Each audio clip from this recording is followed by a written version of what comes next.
This is how you make the most amazing strawberry cheesecake, and you don't need to bake it.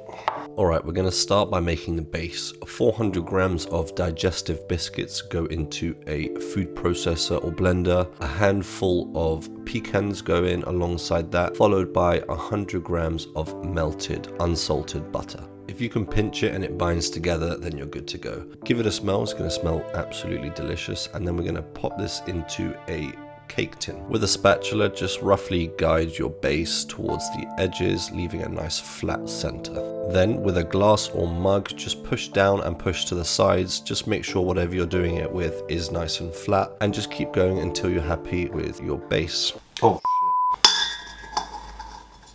Now I'm going to show you how to make the filling. We're going to take 700 grams of cream cheese, whip that until it's loosened up. Then we're going to go in with the squeeze of a lemon, a tablespoon of condensed milk and vanilla extract, 50 grams of granulated sugar, and of course a tablespoon of sour cream. Set that aside whilst we make the whipped cream. 120 mils of cream here with 25 grams of powdered sugar. Whip that just before it gets to the butter stage. We're not churning butter, we're just making a nice thick whipped cream. Once it's thickened, we're going to combine with our cream cheese filling and fold those together. Now the cream cheese and the whipped cream have been combined, you can leave that in the fridge to set whilst we work on our delicious strawberries.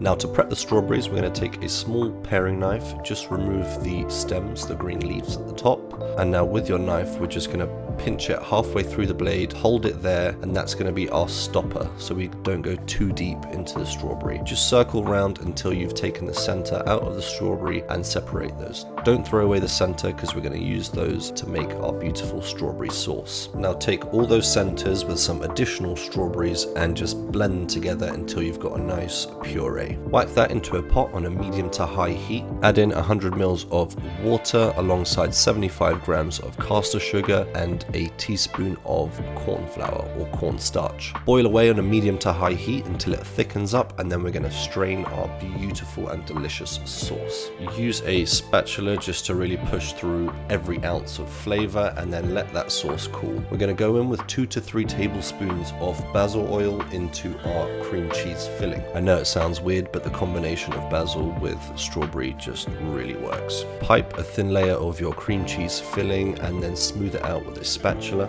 Now comes the fun and chefy part. We're going to take a piping bag and just fill up the strawberries with our delicious basil oil infused cream cheese filling. Then with your piping bag, just fill in any holes in between the strawberries, and then we're going to just empty our delicious sauce on top. Pop that into the fridge to set overnight, and then you're done. No bake strawberry cheesecake. Thanks for watching. If you enjoyed the video, please share it with a friend, like and subscribe.